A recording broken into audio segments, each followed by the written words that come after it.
Welcome. I'm Sebastian Mahfoud, and you're listening to WCAT Radio, the on-air wing of En Route Books and Media, bringing you the dulcet sounds of Catholic wisdom with our host, Bob Olson, who will now introduce today's show and speaker. To WCAT Radio and Just Plain Theology from Rome, Sweet Rome. I have with me here Natalia Yusin, and normally Bob Olson is doing this spot and serving as the interviewer, but he is on a flight back to his home in Connecticut. So this is Sebastian Mahfoud and Natalia Yusin talking about Just Plain Theology. Hi, Sebastian. Merry Christmas. Buon Natale. Buon Natale. Thank you, Natalia. You know, I'm very happy to be able to talk with you today and to be able to engage you in this way. Bob usually hogs the spotlight, thankfully, because he's the real interviewer. He's been doing this for, over 40 years with his own Catholic radio station.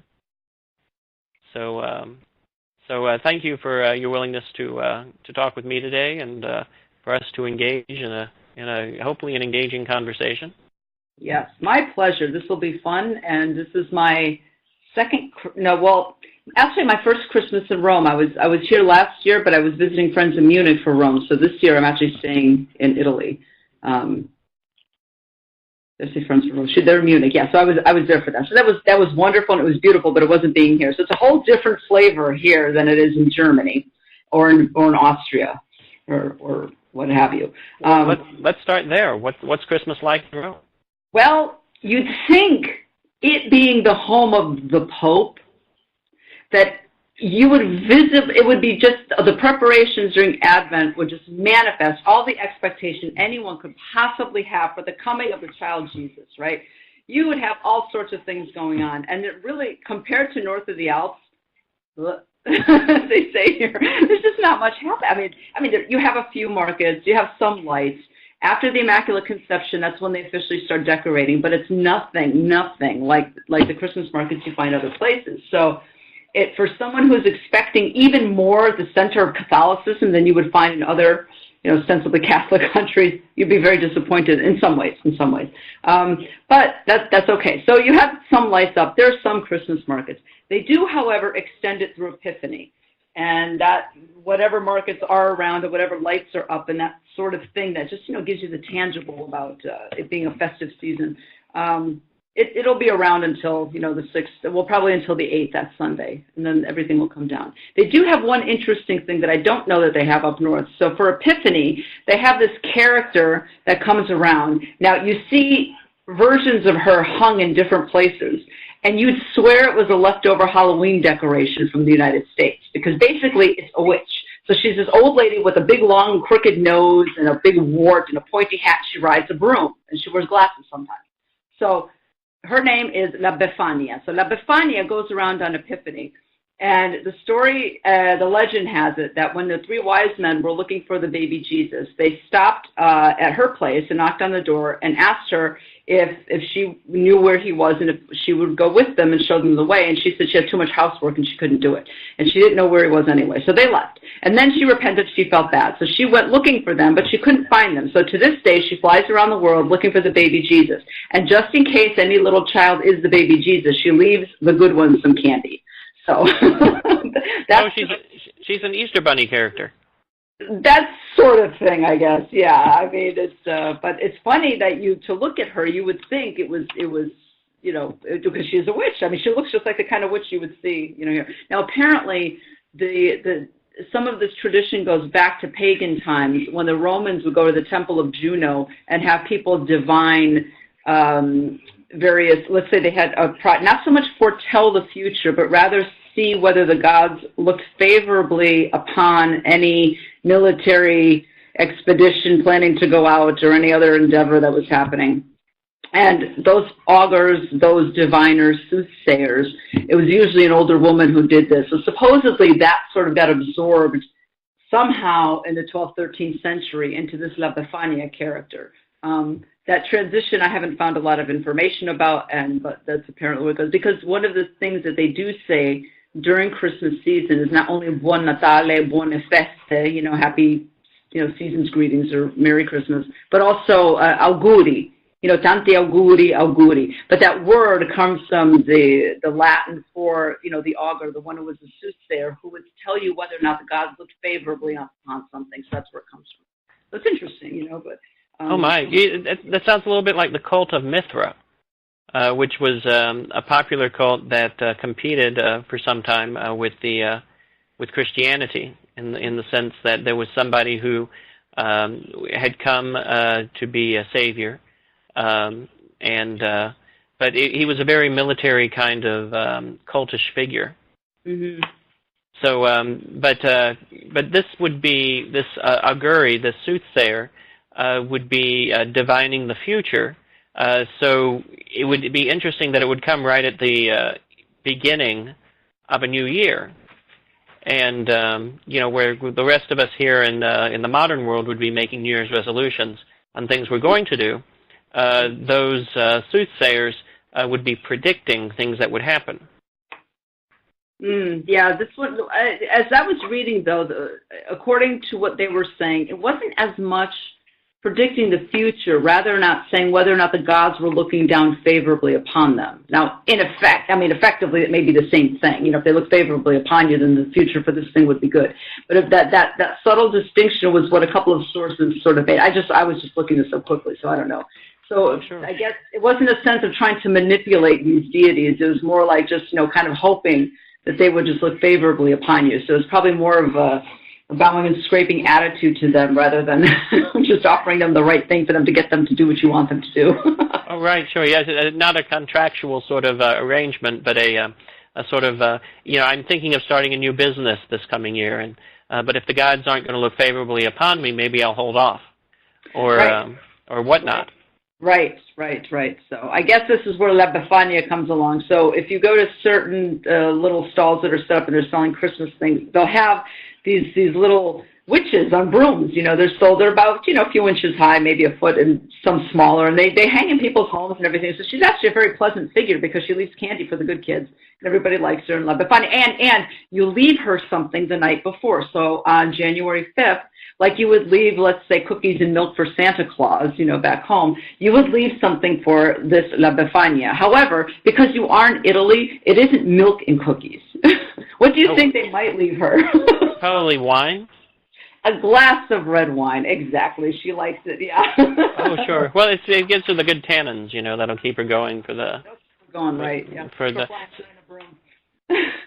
Right. So this sounds a lot like when you describe her, like the Wizard of Oz, the Wicked Witch of the West, mm-hmm. who would be flying around with flying monkeys. Is she accompanied by any animals, or like Santa would be accompanied by reindeer? Yeah, no, not that I've seen. Apparently, she flies solo. So there's no black cat or anything sitting on the back of her broom. I haven't seen it, but I haven't looked closely enough. Next time I'm going to go out to Piazza Navona tomorrow, and I'll take a look, and I'll let you all know next week what I see. Oh, how wonderful! Yeah. Well, if you can, buy a small figurine, and I'll pay you back when you return to the States next time you're on this side of the pond. Okay. And then I'll hang that as a talking object. What do you call it? Conversation piece. There you go. It would be one. That's right. So does Santa Claus still visit on December 25th? Well, they apparently they exchange gifts on the normal time to exchange gifts is on December 25th. In terms of family members exchanging things, the kids have in the past up until recently they made out better on Epiphany. That's when they got their gifts. Oh, sure. So there really are 12 days of Christmas then. Yeah, they do. I mean, today is a complete holiday. I mean, you've got, everything is shut down. Just grocery stores are closed. Everything's closed. People are visiting their relatives. So they do keep this. And frankly, when I was out on Christmas Eve and yesterday and today, I mean, it's just like you think you were in a ghost town suddenly. I mean, Rome, it's always busy and crazy, and it's just a silence has descended on the city, and everyone's with their families, and they're, enjoying their time with their families. They do keep that tradition, I have to say. It's amazing. Really, I didn't expect to see it like this, It's like that in Germany, too, and in Austria as well, So you were comparing earlier the Christmas in Italy with the Christmas north of the Alps. Now, up there, you're saying it's a lot more festive on Christmas Day in terms of celebration of the baby Jesus and of the Christian significance of the holiday. Yeah, you know what I found was interesting there was I don't know if it'd be fair for me to say that they celebrate it more in a religious sort of a way necessarily, because I'm floating around in Catholic circles anyway, and any church I'm going to, whether it's here or there, they were full and everybody, you know. However, I have to say that the music was extraordinary up there. I mean, they take more care liturgically to make it perfect, as a German might, you know. Sure, right. They've got a checklist. The liturgy was just perfectly engineered. I mean, everybody came in on time. They sat, everyone was there 5 minutes early, sitting in their places and waiting. The liturgy started on time. But the Munich Philharmonic, the various people who play for that and whatever professional singers are there donate their time to the various, at the cathedral or any of the other big churches in Munich, and they're playing, you know, the Mozart Mass. They're playing Haydn. I mean, all these magnificent musical creations.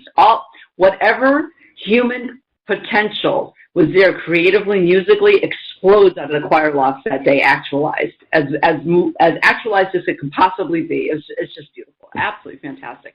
Here, not as much. It's funny. I thought there would be more of that kind of choral singing, but they don't have as much of a tradition here in Italy for that. I think that's why. But yeah, it's way to, and in part, you know, hey, they've got the Vatican. They don't have to, you know. Oh, right. Yeah, sure. I mean, they're in the center of it all. What about the secularism, the purchase of gifts and the commercialization of the holiday? And do you have that as much in Rome as you have it here in the United States, where we start on Black Friday commercializing Christmas? Yeah, no, it's not as bad here. The 2 weeks, I would say, after the Immaculate Conception is when things really start taking off, but that's sort of a tradition to begin the decorating and the preparation anyway for Christmas. So they have a built-in time to start that. You do see some things going up before that, but it's not strong like in the States. It's not the same. It's different. And even the buying of the gifts, I mean, my sense is there isn't the craze and the frenzy that you have back home, you know, of beginning shopping on Black Friday, if not before. And this focus on, you know, buying the stuff and wrapping it and all that. I mean, there's some of it, but more of it is centered on getting things for people that you're going to visit and spend time with. So the bakeries, I think, do great business because Italians are all about the food. So you have to bring something wonderful to eat, you know, and a good wine and all that. So no, it's not. The commercialism, it's not as bad as the United States, I have to say. What is the staple, if you were to go into the average Roman home, what would they be eating? Like here we have a ham and maybe a turkey, you know, in memory in part of the Thanksgiving holiday that preceded us a month ago. But maybe cranberries, whatever that you would have at Christmas. Here my wife's family is Swedish and German, so they have some kind of fish and gefilte fish. That may be Jewish. And they have shrimp for New Year's. I mean, are there foods that particularly characterize life in Rome at this time of year? On Christmas Eve, La Vigilia, as they say, the vigil, it's no meat on that night. So that actually is in common with the Eastern rite, because we normally have on Christmas Eve 12 meatless dishes to represent the 12 apostles. They have 7 kinds of fish if they do it right, if they go all out. So there's no meat that night. They have some kind of a pasta in broth. That's a well-known kind of a dish. But on Christmas Day is when the meat comes out. So they tend to have a roast, you know, something like that. I don't know if there's anything absolutely typical, but you do have meat. I think it's as long as there's some meat on the table, everyone's happy. And panettone, that's the big one. I mean, you've got to have a panettone. You know, that's a big, fluffy, sweet bread, that delicious stuff that I don't even know how they make it. It's so good. It's everywhere. Everyone's got, you know, it's about this high. It's about, you know, maybe a foot and a half tall, the good ones. filled with anything or nothing, raisins, chocolate, maybe nothing, it doesn't matter. But it's a sweet, eggy, light, fluffy sort of a bread. And it comes in a big box, usually with a handle, very pretty box, and people take that to the homes. Or they bring lots of cookies from the bakery, or what have you. Meringues are a big deal, too. So. Oh, sure. Yeah, we make meringues here every year with chocolate sprinkles and chocolate chips and a light chocolate drizzle across the top of them. So I learned how to do that in North Africa when I was living in Tunisia for 2 years. They were big on the meringues, not so big on the Christmas holiday because it was country's 99% Muslim in Tunisia, but they appreciated all times of year, and especially if Ramadan were in that particular period, they would be celebrating that. So so all the sweetmeats and sweet breads and whatnot. So I've got a sense, at least in the Mediterranean worldview, of how to celebrate a season. So if you're an American studying at the Angelicum, what kind of entree do you have into the life of the average Roman? Depends on how you're living here. So I think that I have a better shot at that than most of the seminarians, because the seminarians are living in their own enclaves. The Pontifical North American College, I was very graciously invited to a concert that they had there last week. It was my first time there.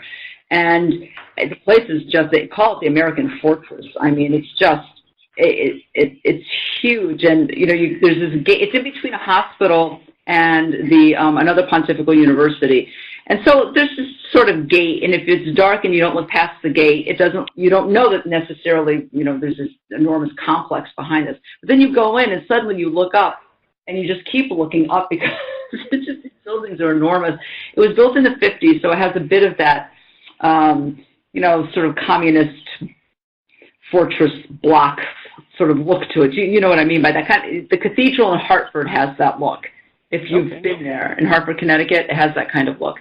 And it's, when you walk in, I was surprised because of the way how high the ceilings were and the doorways. They were all so high that it was done intentionally, and I wondered if it was to make the seminarians feel small. I don't know, you know, maybe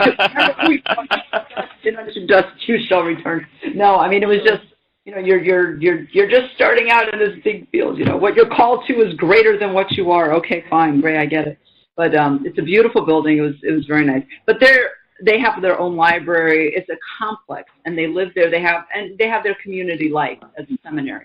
The religious sisters and brothers, they have their community life in their places. You know, so they don't necessarily get out. They don't live among the regular Italians. Whereas if you're a lay student, you have to have other living arrangements. There is a lay center here in Rome, and so you could stay there. It's on the pricier side, so a lot of lay students choose not to do that. They also have their community life as well, so if you did live there, you wouldn't necessarily mingle with Italians.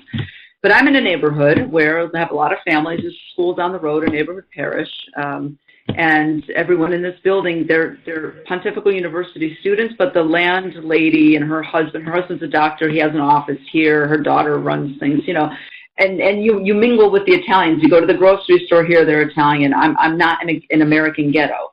So that's nice, I have to say. I enjoy that a lot. And you know, you're taking the public transportation and you know, the buses and the metro and all that with everybody else. You learn how to have a city face, you learn how to walk fast and get past people and push your way through the door if you have to get off the bus or on the bus or or the subway. And you literally do have to push them because they won't let you through. So it's a strange experience for an American, you know. Sure, yeah. I'm familiar with it. In my time in Tunisia, I taught at a university, l'Université du Centre in Kairouan, and it was one of the three major colleges or universities for the teaching of English and for the production of English teachers. They were back in the mid-'90s. They were about to launch into a new program of teaching English in the elementary schools. Which, if you want to upset the French, that's what you do, right?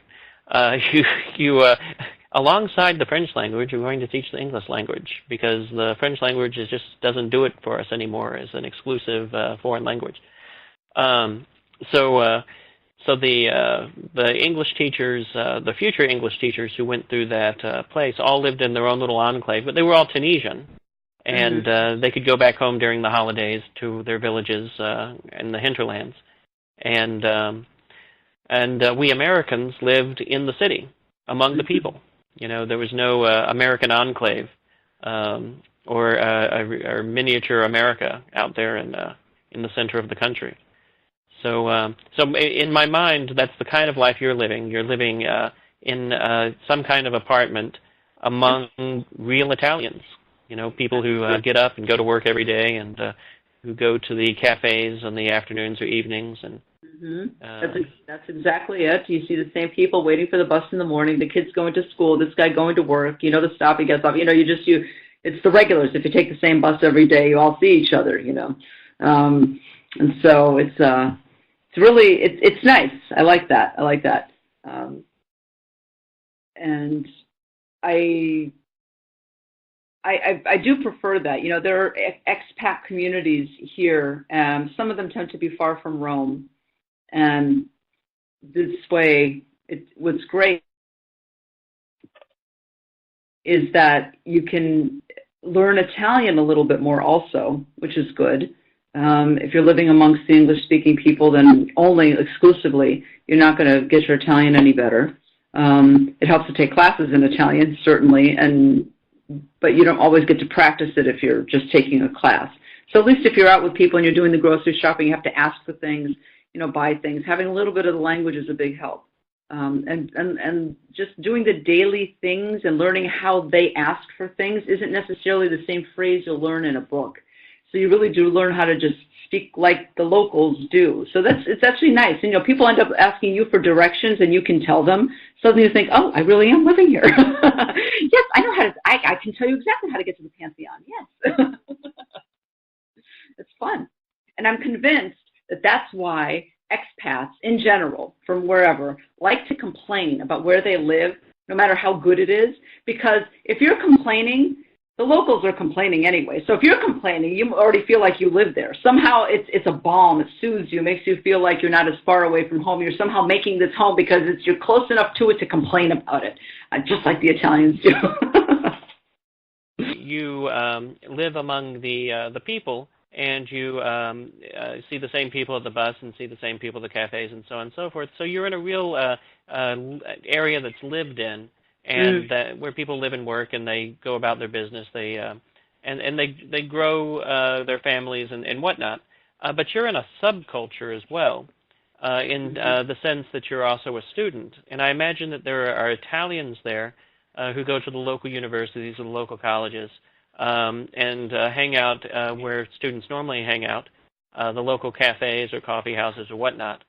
So there's opportunities for you to blend in to that culture as well.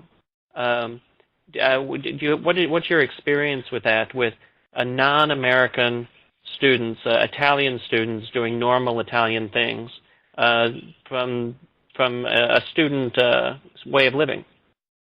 Well, that's a little hard to say because I'm not exactly the normal student age here. So I'm a little bit older than they are. So I don't tend to hang out at the discotheques. They probably don't even call them that anymore. I'm aging myself. Oh dear. But from what I can tell, they're doing what you would expect college students to do. They'll go out dancing on the weekends. Sometimes I hear concerts from some venue not too far away on the weekends when the weather gets better. And you're getting older when you want to put earplugs in and not doing it. Sure, right. Thinking, I've got an exam tomorrow. Stop it, don't you? And so, they pretty much look like your regular students, although they've probably got a different curriculum. I think even in high school, they're still studying Greek and Latin, like de rigueur. I think that's just normal. And we don't have those kinds of studies. I don't know how long they are in school. I don't know. A lot of them learn English already. So languages are important, but in Europe, generally speaking, they are. Most people speak 2 or 3 anyway, and they might take a 3rd or 4th in school. And because it's just part of the life. You're traveling between countries, you need to have something. But they seem just like you would imagine the students. I don't get and the students I know at the Angelicum, they're they're just a different breed. You know, I've got seminarians in my class. You know, you don't. It's not Right. the same. Well, and the students in the Angelicum, they're not all from America, right? They're not all out of the NAC or North American College. They're also from other places in Europe, I'm guessing? The students, my understanding is there are about 90 countries represented. Oh, my, wow. There are a lot of students from all over the place. I've met seminarians from Fiji, just all over the place, from North Africa. They're from various countries in North Africa, some from Europe, a number from Italy. Now, the Angelicum has two faculties for theology and philosophy. They have an English and an Italian. So the European students are likely to be in the Italian section. Some of them aren't. You know, you might have I think we have a couple of Germans or Swiss, maybe some French in the English section. I'm not sure. They may prefer to do it in that language, or perhaps they prefer, you know, the professors, because you don't necessarily have the same professors teaching both languages. You know? So you've got, they're from all over the place. A lot of, the sisters that I've run into, a lot of them are from Vietnam. We just happen to be in the same classes, you know, so we help each other out. We have people from everywhere, but generally a lot of them are not from Europe. There are other countries represented. You have some Europeans, you know, but not as many as you would think. They probably they're coming in from the formerly colonial world. Yeah. Africa, Southeast Asia, maybe South America and Central America? A few. Not many, but a few, yeah. Mm-hmm. Okay. Mm-hmm. Wow. Yeah, we have at Holy Apostles College and Seminary in Cromwell, Connecticut, 45 religious sisters now. Oh, okay. And they're all from Vietnam. So the Vietnamese religious sisterhood is apparently strong globally, if you have a number of them also in Rome. Yes, it seems to be. We do have a number of them there. And it's interesting that there's, I think there's a Dominican persuasion that's at work in Vietnam. My understanding is that the Dominicans are very strong there. I don't know if it's because, you know, the French sent them there at one point and somehow that it took root. I'm not sure. Because in other places it would have been the Jesuits, you know. Oh, right. Yeah. Well, I'm a Dominican, and I think that it's very important to have a strong Dominican presence anywhere. I mean, and not just because I'm a Dominican am I saying that, but we're an order of evangelizers, of preachers, of people who go out into the world and speak the truth in love. At least that's what we're called to do. So the more people we can influence to do likewise, the better world, I think, will be the one in which we live. Yes, it's true. And I think that focus on veritas, on the truth, is important. And I love the story about how St. Dominic was even inspired to start the order, where he got into the discussion/argument with the Albigensian heretics at some staying, right? He stayed up all night arguing and realized, wow, this guy's messed up, you know. But not only that, the problem with them was that it's one thing to be in error, but it's another thing when you do that, having something that is objectively good behind it, like order, and right. So that they were very organized. They had their own hierarchy and you know, explanations for what they believed. So when you have that good backing error, it goes further, and so it's dangerous. So you have to be able to combat that sort of thing with reason. That's necessary today. I agree with that. Right. Well, you know, we have our own kind of Albigensian Gensians in the world today. You know, the Gnostics and the New Age and other groups that are in need of evangelization, atheists, and so I mean it's a calling that is 800 years strong and still going. You know, there's still a room for it and still a need for it. But I'm familiar with the old joke, you mentioned Jesuits earlier, about a young man discerning whether or not he wanted to be a Dominican or a Jesuit. And he asked a spiritual director which is more effective. And the spiritual director explains, he says, well, the Dominicans are a pre-Reformation order that was designed to combat Albigensianism. and the Jesuits are a post-Reformation order designed to combat Protestantism. And the young man says, well, which one is more effective? And the spiritual director says, well, have you ever met an Albigensian? So, but in the world today, we have our own opportunities to engage in a very meaningful way. Others who, for one reason or another, and they've got goodness behind them, even as the Albigensians did. They're engaging the world in a way that is outside of the structure or the intention or the purpose or the way in which they were designed to live. Mm-hmm. And it's our call through reason and through love to bring them home and help them live live out the gospel truth in an authentic and meaningful way with themselves, with one another, with the world, if you will. I think even bringing up the idea of purpose is important, because most people just don't have a teleological view of life in general. They just don't think their own life necessarily has a particular purpose. Many of them just simply live for pleasure. They may find one for themselves in a short term, but having this long-term goal of being in communion with God for eternity, I mean, this is what we're made for. But this idea that there's purpose and structure built into the universe, even metaphysically, it's lost on most people. And yet you wonder, but then why is it you can even have science that makes anything, it's intelligible, you can understand it. Why would anything be intelligible if there wasn't a metaphysical structure to the world? And if there is that on one level, it's going to be that on other levels as well. If you're going to have that kind of a structure on a physical level, and you recognize that there's a structure on a spiritual level higher than that, but incorporating what's lower, it's going to make sense, right? We have our spiritual faculties, and that's there. But then when you start thinking of, well, where did that come from? It's like, well, if you want to make that leap and think about God, you say, well, if we can even think about it and understand spiritual realities because there's a structure built into the universe, then it came from somewhere.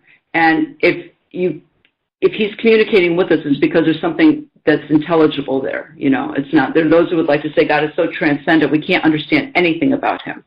And I get so mad when I hear that, because it's not we can't understand anything. It's a mystery. We'll never understand God. He's the creator. We're the creatures, and that's, but that gap has been bridged by Christ, and there is an intelligibility to that we can have to a point in the mystery, but that doesn't mean that I don't know that it means you come up against a brick wall, which is what I think people imagine when you speak of that. To me, it's more that you can just enter more fully into it all the time. There's a beautiful line in C.S. Lewis's book, The Last Battle, I think it was called. Do you remember those books, the Narnia books? Where I've got them here on my shelf somewhere, yeah. In that last one, when they're in Narnia and it's over, that's it. They're going to stay there forever now. And it's a matter of just going further up and further in. So never exhausting a mystery doesn't mean coming up against a brick wall. It means constantly going further into it and never being satiated. That is the real blessing of our finitude as created beings. We get to grow infinitely within an infinite being. Yeah. It's what Peter Damian explains to Dante Alighieri in the seventh sphere of paradise when he meets him in the Paradiso. He says, God is so deep that you'll never plumb him. There's absolutely no way. But we grow spiritually for all eternity. And the more we grow, the more we engage in relationship or open ourselves up to the grace with which God is filling us, so that we can engage in that meaningful relationship with our Creator. But we'll never plumb the depths of all the mysteries, but we'll never have to stop growing in that direction. Right. So, it's a beautiful thing to be able to live forever in spiritual growth, in eternal communion, in joyful communion with our Creator. Right. And all those infinite desires we have for those spiritual things will there's always room to have that and always be enjoying it. You will never be bored. You'll never have enough truth. Just say, that's it. There's nothing more to learn. Can you imagine? I mean, we have this desire for truth that's insatiable. I mean, it's going to, Sure. It's infinite. And to think that you'll never be so completely filled to the point where you're, okay, now what? We'll never have to say that. I took a class on fundamental theology once, and Father Larry Brennan was teaching the class, and he joked. He said, everything we're told about heaven makes it sound like it would be interesting for all of 15 minutes. Yeah. He says, the Inferno, on the other hand, is much more interesting because of, you've got all these kinds of odd things that are happening there. So just visually or whatever, you think, okay, well, there's a lot of interesting things happening here. But in heaven, what are we doing? We're singing with the angels, and we're playing on harps, and we're, But Dante has a very good counter for that idea, or that impression that most of us have, that heaven is just sitting on clouds and being bored. He has his character, Dante the Pilgrim, stare into the mind of God in the very last canto. And Dante is awestruck by how much God is changing before his eyes. Now, this is the changeless creator, right? This is the unmoved mover, the being that doesn't change, the essence and the existence, he who is, and so on. And it strikes Dante at that moment that it's not God who's changing. It's him. Mm-hmm. And as he's staring into God, seeing these changes, he's discovering within himself the spiritual growth that gives him the increasingly greater capacity to know and love his Creator. He'll never be able to plumb the depths of God's mind, but he'll be able to forever grow in greater appreciation and gratitude and grace in his relationship with God. Yes. It sounds like it's almost enough to make us impatient to get there. Yeah, I agree with that. I agree. Nissa talked about that, this epectasis, this continual sort of dynamism towards God, to an understanding and wanting more and loving. The idea of satiety was just a horror. At one point in his writings with, I wish I could remember what the book was. It might have been on his Life of Moses. I think that was it. It's a little book. Most people don't take a look at it. I was doing research for paper on that once. But that idea of this dynamic movement forward into God and wanting to go forward, which means he's pulling you. I mean, the idea of the unmoved mover, how does he move? Ultimately, we would say by love, if you're going to transfer it to God. There's the idea of the attraction of pulling towards, because he doesn't move himself, but yet those that come to him this way. But then when you hear God is love, then you realize how this all fits and how natural philosophy just prepares the way. Natural philosophy and metaphysics prepare the way for theology. It's beautiful. That's all the more reason to study as we can philosophy in light of divine revelation rather than philosophy outside of divine revelation. That's what Beatrice gets onto Dante for when he meets her in Canto 30 of the Purgatorio.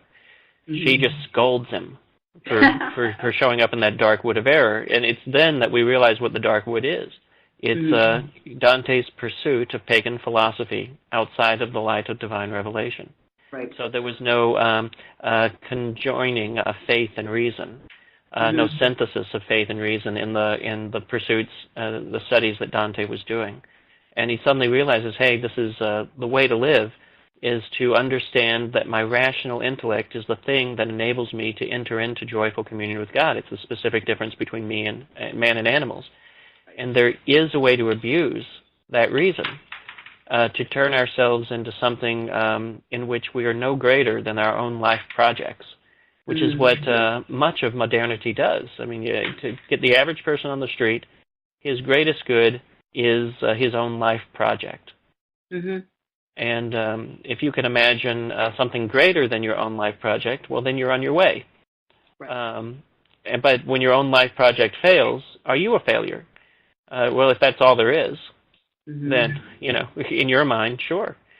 Really, And that view also, there's no room for any theology of the cross because it's all ultimately your fault then. If this life project, something happens and doesn't work out, it's yours. It's all on your shoulders. What did you do? So and in a way that's where that Protestant health and wealth gospel can have an influence. It dovetails with that kind of an attitude if one was to cross over into some kind of a Christianity in general. And just think one kind is as good as another, but that would be more appealing in some ways because it would fit with that secular mindset anyway. Well, let's say something awakened and they started to look. It could be a stepping stone, but it would be a bad place to stop because. Right. Yeah. God must like me. I must be destined for heaven because I'm materially successful or whatever. Yeah. But if I fail, it's not just me I'm blaming. If my mindset's like that, it's other people.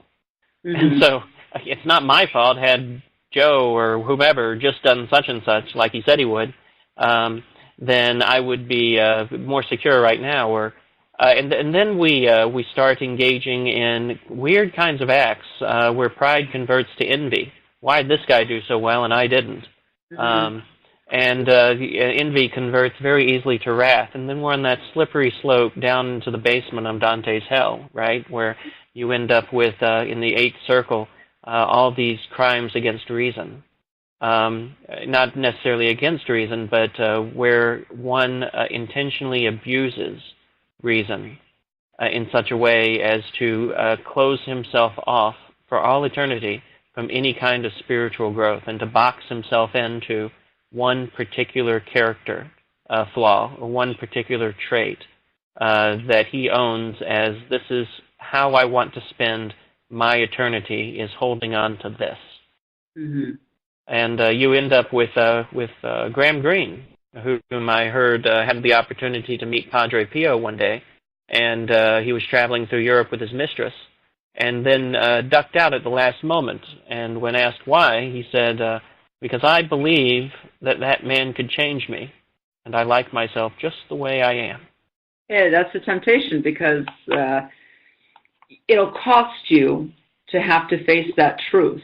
And let's say he went to go meet Padre Pio, and knowing he was a reader of souls anyway, and even if he wasn't, I'm sure he would have been confronted with himself in meeting him in some way. Right. And to be intellectually honest at that point, you would have to either stop what's wrong in your life and what you're doing, or say, I reject Christianity. There's nothing in between, right. Because it's one or the other. And if he was the type, well, obviously he chose to try not to deal with it. I don't know much about his life story, but I mean, to just keep from meeting somebody is because you're going to come to that point, you're going to have to make a choice, and you don't want to do it because it's going to cost you, and it will cost you. And but it costs you, but you're not thinking about what you would be receiving in return. There's a reason converts are so happy. There's a reason why people are so joyful when they actually do find God. And why they go around telling everybody. There's a reason why the Samaritan woman around told everybody, in spite of what her life was, which could have been a great embarrassment to her. But she went around telling those, he told me everything I did. Let me tell you, she did. The truth will set you free, right? The truth will set you free, but that joy is not manufactured. It's not manufactured, it's a gift. I mean, it doesn't mean that's the mark of your faith all the way through, but in the beginning you're given that kind of impetus to be able to go forward and to witness to people. The witness is important. The testimony is important because you're supposed to go and tell people about God. Right. Well, yeah, that's the thing about Graham Greene that's always struck me was that he recognized that he had that choice, that he had that possibility to be changed. Mm-hmm. And even in rejecting it, he still recognized that it was there. So he knew there was something better. He knew there was something on the other side of that change that would have been something to which his soul would have aspired. I mean, if he really thought that he could be changed for the good, right? So that he knew it and didn't move in that direction. I mean, consciously chose at that particular point in time not to move in that direction. That's telling. That's all of us have that instinctive what do you call it? Who's the character in Lord of the Rings who always holds on to the ring and calls it my precious? Boromir, I think. Or Yeah, one of the two brothers. I think it's Boromir. Yeah, that's the Hobbit's name, but I mean, he ends up becoming the Gollum. Oh, him. Oh, yeah. Smeagol. Smeagol, that's it. Smeagol, right. So Smeagol's like, my precious, my precious. He can't let it go. He can't not have it. And it is something that he recognizes at one point that there's something better. You know, that that he's got a new master, that he could move toward the side of the good, and he chooses to not move toward the side of the good. But God has another plan for him. You know, ultimately, it turns out that he does end up fulfilling God's destiny, or the destiny that was laid out for him. You know, as something that brings Middle Earth peace and makes everything better. Right. But, I mean, it's because his own character refuses to let go of something that is holding him down. Right. So I think that's a lot of people. They hold on to this thing that is their precious, and they don't want to let it go because they don't know their identity outside of it. No, they don't. And I remember someone I would have conversations with on occasion about the faith. It was someone who really liked to talk about these big questions about the meaning of life and God and all of this, but without ever committing to any one thing. Somehow that wasn't sophisticated enough to commit to one thing. You know, it was a stance of remaining above all the choices and therefore in control, and therefore you can still choose what you want to do. Whereas once you commit to something else, you lose some of that control. I mean, that happens in any relationship you have. That happens with any friendship. That happens in a spousal relationship. That happens when you commit to Christ. That happens when you come into the church. You're going to be answerable to somebody else, and in giving yourself to the other person. Again, even if it's just in a friendship, there's a reciprocity that's going to happen. It has to be there. But that means that you're giving something of yourself. What that person does with what you give them is out of your control. You can't do anything with it. Will they hurt you? Will they cherish it? You don't know. I mean, you have an idea, you hope, but you don't know. People out there who will not do what you expect them to do. Institutions, all sorts of things. So you run into disappointment. But generally speaking, that's to commit to something is to give of yourself, is to give yourself over to somebody else in the relationship. I mean, of any kind.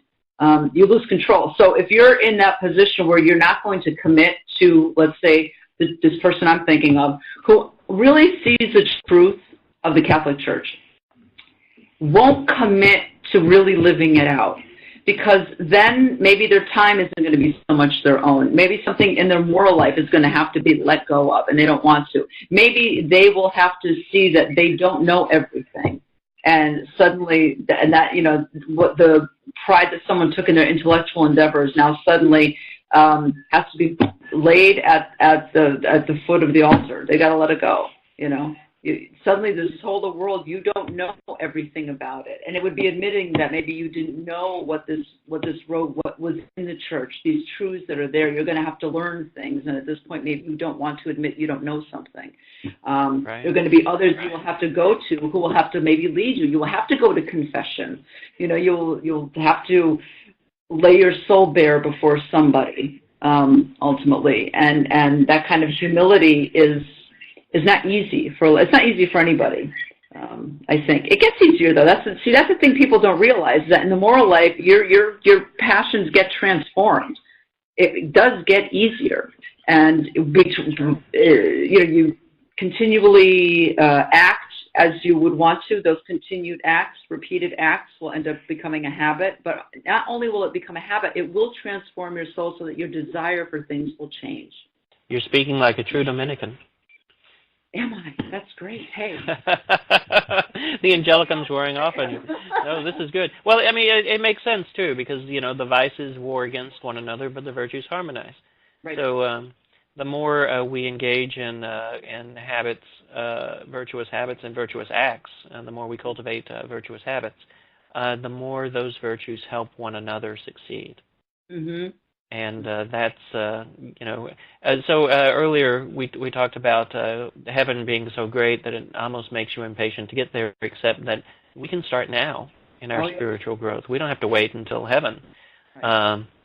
Although heaven is going to be awesome. We have, in our natural lifespans, what the oldest woman on the earth is 117 right now.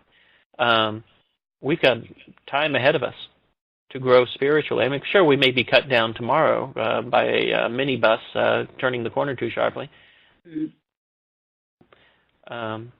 Well, we're closing in on the end of our hour. Would you like to close us? First, do you have anything, any further thoughts that you'd like to say in the next moment or so before you close us in prayer? Well, I'm just grateful that we're able to have this chat during the Christmas season. I'm glad that everyone's happy and safe and able to celebrate.